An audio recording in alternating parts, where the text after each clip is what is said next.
लुटेरों को अपने से जोड़ते जोड़ते समाज का कुछ वर्ग अब पूरे भारत को लुटेरों से जोड़ने लगा है। मुझे लगता है इस लुटी पिटी मानसिकता से बचने का प्रयास करना चाहिए, और यह वही मानसिकता है जिसके लिए माननीय प्रधानमंत्री जी ने कहा कि मैकॉले की मानसिकता को अगले 10 साल के अंदर हमें उद्ध्वस्त करना है।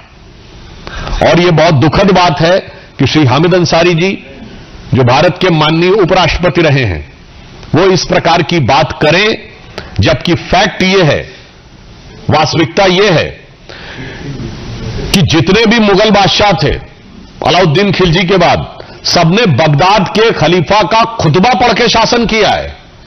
जैसे जितने वॉइसरॉय थे वो किंग या क्वीन के बिहाफ पे शासन करते थे, उसी प्रकार समस्त मुगल बादशाह बगदाद के खलीफा के प्रतिनिधि के रूप में शासन करते थे।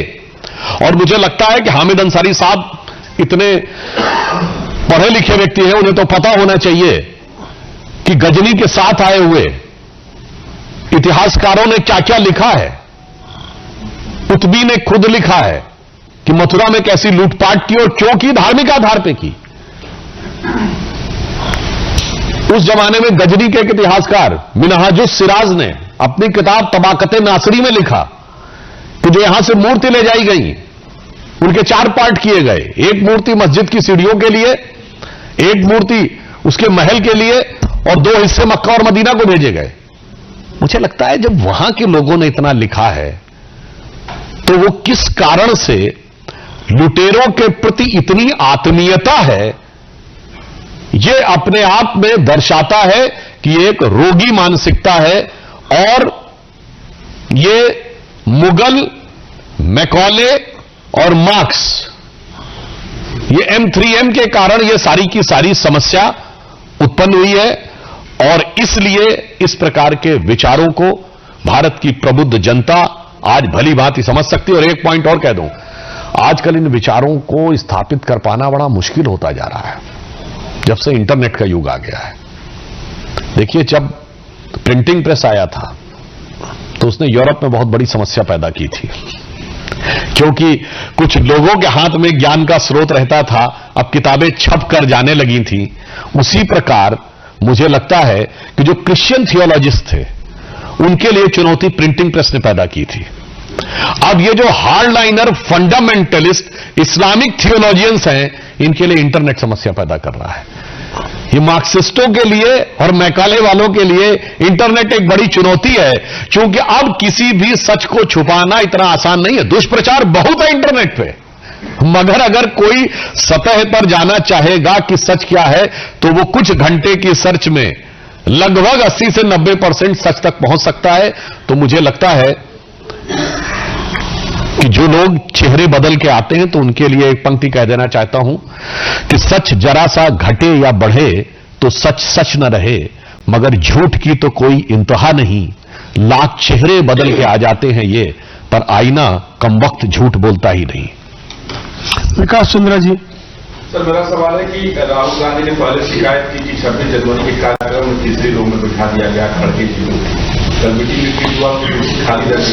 नहीं, वो अनेक महत्वपूर्ण अवसरों पर नहीं रहे। माननीय उपराष्ट्रपति जी के शपथ ग्रहण के समय, संभवतः जहां तक मुझे ध्यान है, मुख्य न्यायाधीश के शपथ ग्रहण के समय नहीं रहे, क्योंकि वो विदेश की यात्राओं में और संभवतः उसकी प्लानिंग में, और उस प्लानिंग के द्वारा भारत के अंदर विवाद उत्पन्न करने में और अपने इंडी गठबंधन के साथियों को निपटाने में इतना व्यस्त रहते हैं कि नेता प्रतिपक्ष के संवैधानिक दायित्व का निर्वाह करने का समय शायद उन्हें नहीं मिलता है।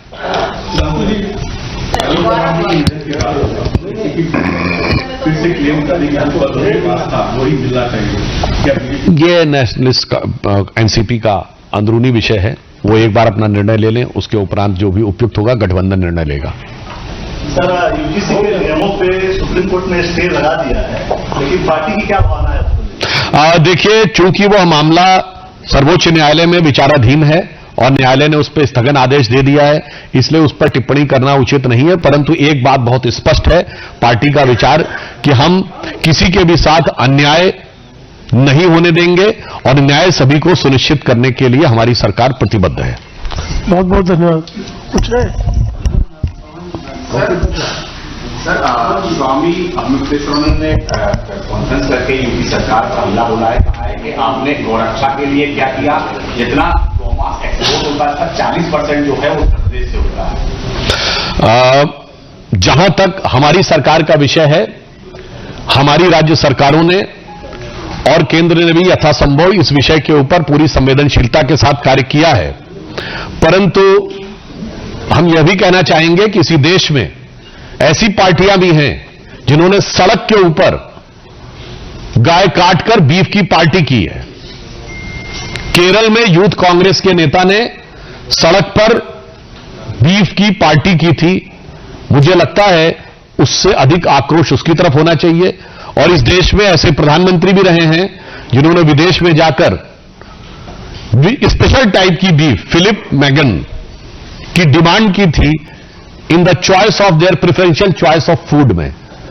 तो मुझे लगता है इस विषय के ऊपर हमें बहुत गंभीरता से विचार करना चाहिए और जो भी